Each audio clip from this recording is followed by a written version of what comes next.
నమస్కారం గురుగారు. నమస్కారం. మనము గతంలో చేసిన అయ్యప్ప స్వామి వీడియో ఉంది కదా! దాంట్లో అయ్యప్ప స్వామి జన్మ రహస్యం గురించి చెప్పామా? లేకపోతే ఇప్పుడు అందరూ మాలలు వేసుకుంటారు గదా! ఆ మాలల పద్ధతి గురించి చెప్పామా అని జెప్పేసి అడుగుతున్నాను స్వామి. అయ్యప్ప జన్మ రహస్యం గురించి నేను చెప్పలేదు. అయ్యప్ప జన్మ రహస్యం ఏంటంటే అందరికీ తెలుసు నాకు అని అనుకునేటటువంటి వాళ్ళు చాలామంది ఉన్నారు. ఏంది నాకు తెలుసు అని అనుకునేటటువంటి వాళ్ళు పంపా నదిన అయ్యప్ప దొరికిండు, ఓ రాజుకు దొరికిండు, ఆ రాజు తీసుకుపోయిండు, పెంచిండు, పులిపాలు తెచ్చిండు, తల్లికి ఇచ్చిండు, ఇలా చేసిండనే విషయం అందరికీ తెలుసు. ఇంకదే చరిత్ర అని. మణికంఠుడికి ముందు ధర్మశాస్త్ర, తర్వాత ఇంకేముంది అని అంటే అయ్యనారు. అయ్యప్ప విధానాలు 3 తత్వాలతో ఉన్నటువంటి ఒక అపురూపమైనటువంటి శక్తి. ఆ శక్తితో ఉన్నటువంటి పోరాటంలో ఉన్నటువంటి విధానమైన సబ్జెక్ట్ తెలుసుకుంటే చాలా బాగుంటుంది. ఇందాక కాబట్టి 3 తత్వాలన్నారు గదా స్వామి. ముందు ధర్మశాస్త్ర అన్నా కానీ ఇప్పుడు వాళ్ళు ఏమనుకుంటారు అంటే మణికంఠ అయ్యప్పే అనుకుంటారు. మహిషిని చంపినటువంటి ఒక శక్తి స్వరూపంలో ధర్మశాస్త్రగా ఒక శక్తి పూజ చేశాడు. ఆ సబ్జెక్టు, ఆ విధానం అంతా వేరు. మణికంఠగా పందలరాజుకు దొరికినటువంటి విధానమైనటువంటి సబ్జెక్ట్ అంతా వేరు. అయ్యనర్గా ఉన్నటువంటి సబ్జెక్ట్ అంతా వేరు. కానీ తెలిసి తెలియనటువంటి వాళ్ళు కొన్ని వేరొక విధానాలైనటువంటి ఆలోచనలో అడుగుతూ ఉంటారు. ఇప్పుడు నేను చెప్పినటువంటి మొన్నటి వీడియో మాత్రము అయ్యప్ప జన్మరహస్యం గురించి నేను చెప్పలేదు. అయ్యప్పకి తంత్ర విధానానికి ఏం సంబంధం ఉన్నటువంటి విధానాన్ని చెప్పాను. అయ్యప్పకి తంత్ర విధానంతో సంబంధం లేనప్పుడు తాంత్రిక విధానంలో పూజ చేయాల్సిన అవసరం లేదు. అయ్యప్ప కేరళలో పుట్టిండు కాబట్టి అదే చేస్తారని అనుకుంటే తప్పది. ఇప్పుడు వేరే కేరళలో చాలా దేవాలయాలు, అన్ని గుళ్ళకి తాంత్రికం చేయరు. మలయాళం అనగానే తాంత్రికం అనుకోకూడదు. మలయాళం పూజ ఆచారాలు వేరు. అర్థమైందా? అర్థం. కేరళలో చాలా దేవాలయాలు ఉంటే ఆ దేవాలయాలకు ఇక్కడ మనం ఎలా చేస్తామో అటువంటి విధానం ఉంటుంది. కాకపోతే వాళ్ళ ఆచార విధానాలు వేరుగా ఉంటాయి. ఇప్పుడు ఇక్కడే ఈ ఆంధ్ర తెలంగాణ 2 తెలుగు రాష్ట్రాల్లోనే ఆంధ్రాలో చేసిన విధానం తెలంగాణలో చేయదు, తెలంగాణలో చేసిన విధానం ఆంధ్రాలో చేయదు. కలిపి ఏమంటారు, కలిగి మిలిగి ఉంటాయి. కలివిడి మిలిగి కాదు, కలిసిమెలిసిగా ఉంటూ ఉంటాయి ఇక్కడ విధానాలు. ఇక్కడ నుంచి తమిళనాడుకి పోతే మారుతాయి, తమిళనాడు నుంచి కేరళ పోతే మారుతాయి. అంతేగాని కేరళ అనగానే తాంత్రికం అని కాదు. అయ్యప్పకు తంత్ర విధానంలోని ఎందుకు ఆ సన్నిధానంలో పూజ చేస్తారనే విషయం తెలుసుకోండి. జన్మరహస్యం అనగానే మణికంఠుడి జన్మరహస్యం వేరు, ధర్మశాస్త్ర విధానంలో ఉన్న అయ్యనరగా ఉన్నటువంటి విధానంలో వేరు. కొంచెం వివరంగా చెప్పగలరా? అది దాంట్లో మాల గురించి చెప్పాలంటే మాలకి తంత్ర విధానానికి చాలా సంబంధం ఉంది. అర్థమైందా? ఎలా గురుగారు? నీకు గతంలో ఈ మణికంఠ అనేటటువంటి విధంగా అయ్యప్ప పందలరాజుకు దొరికిన విధంగా మానవులు పూజించుకునేటటువంటి అవకాశాన్ని కల్పించిన విధాన చరిత్ర ఇది. పందలరాజుకి పంపానది దగ్గర దొరికిన విధానం మనందరం పూజించుకోవడానికి ఉన్నటువంటి చరిత్ర కథన విధానం అది.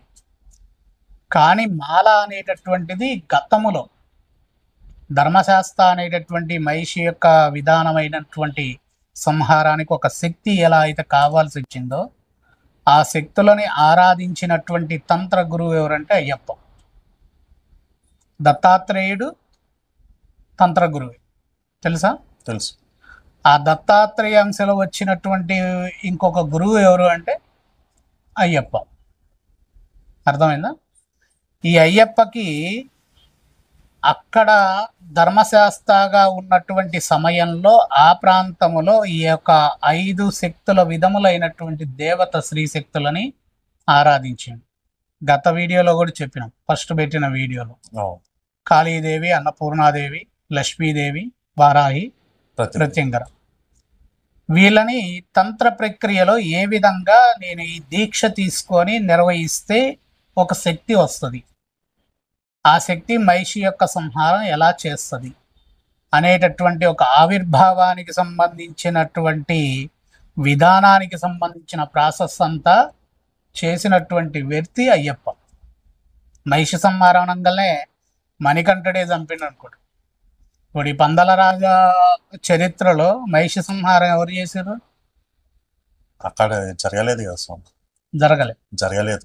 పందల రాజా విధానంలో ఆయన పెరిగి పెద్ద ఏం చేసిండు? కలిని పట్టుకోండు, కలి యొక్క పగ్గాలు పట్టుకోండు. అర్థమైందా? అర్థం.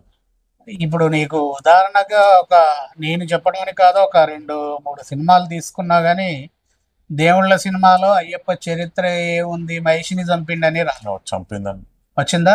పాటలో రాలేదు. ఆఖరికి కలిని చంపడానికి అతను చాలా ఆకాశానికి వెక్కినటువంటి విశ్వరూపమైన బాలుడిగా పైకి వస్తాడు. అప్పుడు కలిని పగ్గాలు పట్టుకొని చేస్తాడు, కలియుగాంతం తన యొక్క ఆధీనంలో నడిచేటట్టుగా.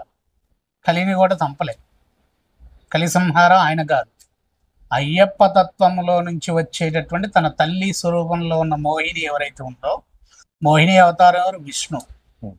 విష్ణు యొక్క మాయా రూపంలో ఉన్నటువంటి మోహిని యొక్క మాయా సంతానంగా వచ్చినటువంటి పుత్రుడు ఎవరు? అయ్యప్ప. ఈ అయ్యప్ప ద్వారానే కలియుగం చివరి భాగంలో విష్ణు వస్తాడు, కలిపురుషుడు వస్తాడు. అది తెలియకుండా చాలామంది వేరేగా మాట్లాడుకుంటారు. ఇప్పుడు అయ్యప్ప స్వామి మహిషిని చంపడానికి ఈ 5 శక్తి స్వరూపాలైనటువంటి స్త్రీ శక్తులని ఆరాధించినటువంటి ఒక అపురూపమైనటువంటి బ్రహ్మచారిగా, బాలుడిగా నియమనిష్టలను తీసుకొని చేసినటువంటి వ్యక్తి. ఆయన దీక్ష తీసుకుంది, ఘోరమైనటువంటి సాధన శక్తితో పొందినటువంటి కొన్ని క్రియా పద్ధతి ముద్రలని అక్కడ ప్రవేశపెట్టింది. ఈ ముద్ర చూపిస్తే ఈ కాళీదేవి వస్తుంది, ఈ ముద్ర చూపిస్తే ఈ లక్ష్మీదేవి వస్తుంది, ఈ ముద్ర చూపిస్తే ఈ అన్నపూర్ణాదేవి వస్తుంది, ఈ ముద్ర చూపిస్తే ఈ వారాహిదేవి వస్తుంది, ఈ ముద్ర చూపిస్తే ప్రత్యంగర వస్తుంది.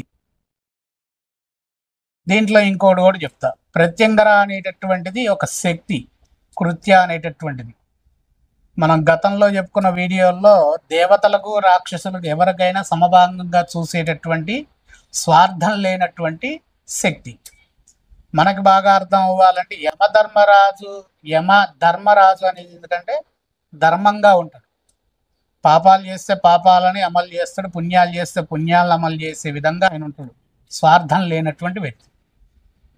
ఆయన అక్కడ ఆలోకంలో వరకు మాత్రం. ప్రత్యంగర అనేటటువంటి కృత్య దేవత ఏంటంటే నువ్వు పాపం కోసం శక్తిని వాడినా ఇస్తుంది, ఆ శక్తిని ఎందుకు వాడినవో దానికి తగినటువంటి ఫలితాన్ని, నాశనాన్ని ఇస్తుంది. ప్రత్యంగరాని పుణ్యానికి శక్తికి వాడినా ఆ పుణ్యం దేనికోసం అని తెలిసి ఆ పుణ్య ఫలితాన్ని ఇస్తుంది. అది ఆమె సబ్జెక్ట్ అంతవరకు. ఆమె తర్వాత ఎవరు అని అంటే ఒక సైన్యానికి అధినేతగా క్షేత్రాన్ని పాలించేటటువంటి సైన్యానికి అధ్యక్షురాలు కావాలి. ఆమె వారాహీదేవి. వారాహీదేవిని పూజిస్తాడు అయ్యప్ప. ఎందుకు అని అంటే లలితాదేవికి తన రథానికి తన సైన్యానికి ఆమె సైన్యాధ్యక్షుడు కాబట్టి లలితాదేవిని ఆరాధించాలి అని అంటే వారాహీదేవి ఉండాలి. నాకు ఈ విధమైనటువంటి సైన్యంతో ఉన్నటువంటి పరిరక్షణ కల్పించేటటువంటి ఆ రూపం కలిగినటువంటి శక్తి కావాలని అయ్యప్ప పూజిస్తుంది. అదైన తర్వాత అన్నపూర్ణాదేవిని పూజిస్తాడు. అన్నపూర్ణాదేవిని పూజించేటప్పుడు తినేటటువంటి పదార్థాలు ఏవైతే ఉన్నాయో వాళ్ళ పాపకర్మలన్నిటిని కూడా ప్రక్షాళన చేసేటటువంటి కార్యజయాన్ని అందించు తల్లి అని చెప్పి, ఏదైతే మహిషి సంహారం కోసమో మహిషి ఏ విధంగా దేవతలన్నీ యుగాల మీద అంటే దేవతల యొక్క నగరాల మీద పడి ఎలా అయితే విధ్వంసం చేస్తుందో, అక్కడ తినుబండారాల ఆహారాల్ని పవిత్రం చేస్తుందో, అటువంటి విధమైనటువంటి నీవు నేను సంహరించే శక్తిని తయారు చేయబెట్టేటువంటి శక్తికి నీ యొక్క శక్తి కావాలని ఆమెను చేస్తాం. అయిపోయిన తర్వాత ఎవరు కావాలి? లక్ష్మీదేవి. సంహారానికి మొత్తానికి ఐశ్వర్యాలని ఏవంటే అవి మొత్తాన్ని భోగభాగ్యాలని అనుభవించకుండా మహిషి ఆ దేవతలకు మానవులకు ఇబ్బంది కలిగిస్తుంది కాబట్టి నీ శక్తి కూడా కావాలని పూజిస్తాడు. ఇక తర్వాత కాళీని పూజిస్తాడు. కాళీదేవి ఏంది? ఏ కాలంలో అయినా సరే ఒక శక్తి వచ్చింది అని అంటే ఆ కాలంలో బ్రహ్మ ఇచ్చిన వరం కూడా మించినటువంటి శక్తిగా నీవు మారి మహిషిని సంహరించాలి అనేటటువంటి విధానం.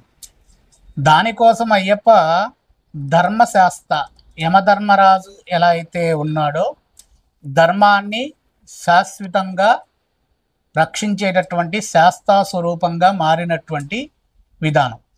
శాస్త్రం అనేటటువంటిది పోయి శాస్త్ర అనేటటువంటి పదానికి వచ్చింది. ధర్మశాస్త్రాన్ని తంత్ర విధానములో ఈ విధంగా చేస్తే ఈ దేవతలు ఇలానే కదిలేస్తారు అనేటటువంటి క్రియాయోగముతో ఉన్నటువంటి ముద్ర ప్రక్రియలు చూపించి తను కూడా ఒక ముద్ర ఆకారంలో కూర్చుంటాడు. తను కూర్చునే విధానం కూడా అది తెలుసుకోరు. అండ్ ఇప్పుడు అయ్యప్ప స్వామి కూర్చునే అది ఆసన కానీ ముద్ర కానీ అది ఏ ముద్ర గురుగారు? ఇప్పుడు ఆ ముద్ర గురించి వచ్చేసి ఒక వీడియో నేను చూసా గతంలో, ఒక 6-7 నెలల కిందట చూసా. ఒక ఆయన చెప్పింది అయ్యప్ప అట్లా కూర్చున్న సుఖాసనమైనటువంటి ముద్ర, సుఖంగా ఉండేటటువంటి యోగ ముద్ర అని. అది వాస్తవానికి ఎంతసేపు అయినా కూర్చునేటటువంటి యోగాన్ని కలిగిస్తుంది. నువ్వు పద్మాసనం కన్నా కానీ ఆసనంలో కూర్చుంటే ఎంతసేపు అయినా కూర్చోగలుగుతుంది. అది సమయాన్ని మించేటటువంటి యోగాన్ని. అలా కూర్చున్నటువంటి విధానములో తన విన్నటువంటి పద్ధతిలో అక్కడ ఉన్నటువంటి తన పీట కింద ఉన్నటువంటి శక్తి చాలా విశేషమైనటువంటి శక్తి. దాని గురించి నేను ఇంకొక వీడియోలో చెప్తాను నీకు. ఇప్పుడు నీకు చెప్పేటటువంటి విషయం ఏంటంటే మణికంఠుడు వేరు, ధర్మశాస్త్ర వేరు, అయ్యనరు వేరు. మళ్ళీ మొండిగా కొంతమంది వాదించే వాళ్ళు ఉంటారు, అయ్యప్ప ఒక్కడే కదా వీళ్ళందరూ వేరంటే, నా పేరు ఒకటే. నేను ఇప్పుడు తంత్ర సాధన చేసుకునేటప్పుడు తంత్ర సాధన ప్రకారంగా ఆ రూపంలో నేను కనబడతాను.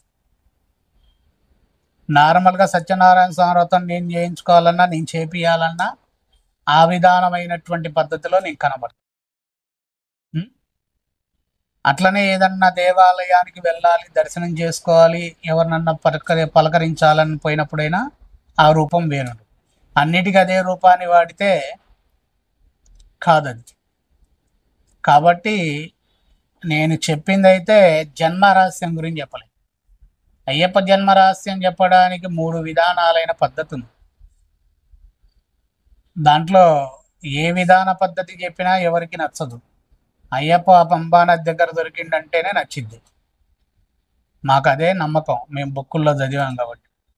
ఒక సాధకులు తంత్ర విధానంలో ఉన్నోళ్ళు వాళ్ళకి వాళ్ళ గురువులు చెప్తారు.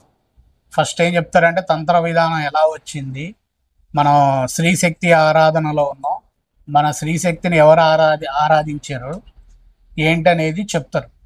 తాంత్రిక విధానంలో ఉన్నప్పుడు మాకు కూడా మా గురువులు చెప్పారు, మనకి శ్రీశక్తి ఆరాధన తంత్ర విధానంలో చేసే పద్ధతి క్రియ మొత్తము మన గురువు ఎవరంటే అయ్యప్ప. అయ్యప్పకు ధర్మశాస్త్ర అనేటటువంటి ఒక జ్యోతిని కానీ ఒక ప్లేస్ను కానీ నియమించి మనం పూజలు చేస్తాం. ఇప్పుడు నీకు పడి పూజల దగ్గర కింద పెడతారు, అదేంది అని అడిగితే ధర్మశాస్త్ర అంటారు. కింద ఏం పెడతారు? ఒక దీపాన్ని పెడతారు. 3 దీపాలు లేకుండా ఒక దీపాన్నో పెట్టి దానికి కర్ర ఇట్లా కడతారు. ఏమంటారు దాన్ని? ధర్మశాస్త్రం. లేదంటే ఒక కలశాన్ని పెట్టి శక్తి పూజ అని చెప్తారు కొంతమంది. అక్కడే పూజలు చేయాలి. పైన పూజ చేసేది గురు పూజ అనేటటువంటి విధముగా అయ్యప్పకు పూజ చేస్తారు. ఇప్పుడు అయ్యప్ప మన దగ్గరికి రావాలి అని అంటే అయ్యప్ప ఆరాధించినటువంటి దేవతలని ఆరాధిస్తే తను గురువు యొక్క స్వరూపంలో వచ్చి అక్కడ ఉంటాడు. ఇప్పుడు ఇందులో నీకు అయ్యప్ప మాలల విధానంలో గురువుకి అంత ప్రాధాన్యత ఎందుకు చెప్పు? 5 సార్లు వేసిండనా లేదా 18 సార్లు వేసిండని? అసలు వాళ్ళకేం తెలియదు, నిజంగా వాస్తవానికి వాళ్ళకేం తెలియదు. ఎందుకంటే 5 సార్లు వేయంగా గురుస్వామి అయిపోయిండు అని చెప్తారు. అయ్యప్ప 5 సార్లు, 1 సారి, 2 సార్లు, 3 సార్లు అని కాదు. అయ్యప్ప ఎప్పుడైతే నువ్వు ఒక కలిసిన దగ్గర తను ఆరాధించినటువంటి పద్ధతిని ఆరాధించినవంటే ఆ స్థానాన్ని నీకు కల్పిస్తాడు. నువ్వు చేసినప్పుడు నీలో ఆయన ఉండి ఆ శక్తులని నువ్వు చూడగలిగేటటువంటి తృప్తిని కల్పిస్తాడు. ఆ తృప్తి నీకు కలిగింది అని అంటే గనక అప్పుడు నువ్వు గురువు అనేటటువంటి యోగాన్ని పొందుతావు. ఇప్పుడు 5 అన్నారు, 5 సార్లు వేస్తే గురుస్వామి అంటారు. 1వసారి కాళీ అనుకుందాం, 2వసారి లక్ష్మి అనుకుందాం, 3వసారి అన్నపూర్ణ అనుకుందాం, 4వసారి వారాహి అనుకుందాం, 5వసారి ప్రత్యంకర. సరే, ఈ 5 దేవతలను పూజించింది ఎవరు? ఆయనేగా, అయ్యప్ప స్వామిగా.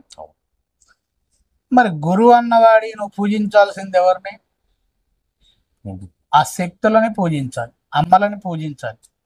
అమ్మలను పూజించాలంటే ఇప్పుడు అందరికీ అవకాశం అంతమందిని పూజించలేము, ఎందుకంటే మాకు పాటలు ఎక్కువ రావాలి, భజన ఎక్కువ జరగాలి, సమయం లేదు అని చెప్పి ఇప్పుడు అందరూ దుర్గామాతకో లక్ష్మీమాతకో అంతేగా, అంతకు మించి వేరే దేవతకు మేము పూజించం, మాకు తెలియదు. ఎందుకంటే వచ్చిన గురువుకి అసలు తెలియదు సబ్జెక్ట్. వచ్చిన గురువు ఏం చేస్తాడు? దుర్గా పూజ చేద్దామని చేపిస్తాడు, లేదా లక్ష్మీ పూజ చేస్తే ఐశ్వర్యం వస్తుందని చేపిస్తాడు. మరి మిగిలిన 3 ఎక్కడికి పోవాలి? కాళీదేవి ఎక్కడికి పోవాలి? అన్నపూర్ణాదేవి. అంతా అన్న సంతర్పణ అవి చేస్తారు. ఆ మోక్షాన్ని పొందేటటువంటి విధానం ఏది? అవేవి తెలియదు. మనకు కావాల్సింది ఏంటంటే డెకరేషన్ అయిందా, అయ్యప్ప ఫోటోలు పెట్టినవా, అంతే. వీడియో తీసినవా, వీడియోలో ఎగిరినవా, అయిపోయింది. అసలు ఒక భజన జరిగేటప్పుడు అయ్యప్ప కథ గురించి చెప్పండి అంటే అందరికీ తెలిసిందేగా, పంపా నది అంటారు. ఇంకంతే, ఇక అక్కడికి పోయి ఎగురుతారు. వావరస్వామి దగ్గర ఎగరాలి, రంగులు పూసుకోవాలి. అదంతా అసలు ఒక ఏమంటారు, ఆకర్షణ కోసం కల్పించినటువంటి ఆనందాలతో కొనసాగేటటువంటి ఒక మైకంలో ఉన్నటువంటి మాలతో ఉన్నటువంటి విధానం అది.